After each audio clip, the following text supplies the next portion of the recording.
ndo hapa. Afu mwalimu ananipigaga hivi, mimi ananiagiza nimpelekee vitu vyake. Bwana nimcheke.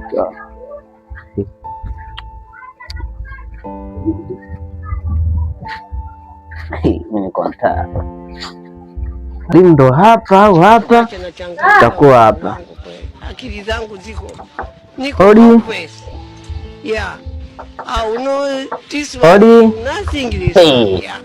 Mwalimu anaonekana amelala huyo.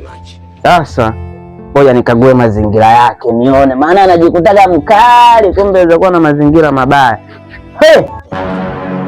Mazingira ya mwalimu ndio hivi. Ona. Hata sisi wote anatupiga vazi yako tujachomekea, kumbe mazingira yake ndio haya.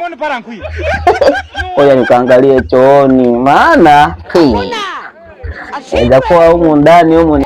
Ngoja tuangalie chooni kwake, sio kwamba sio anatupiga sisi, anatuhamasisha. Utakufa vibaya wewe na kuhurumia.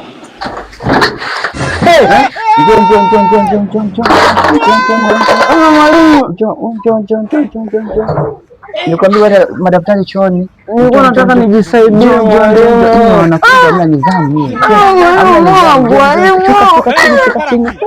Shuka chini. Nidhamu hiyo. Makusudi. Wewe bado mwalimu wangu ni vile mmoja sana katika shule yetu.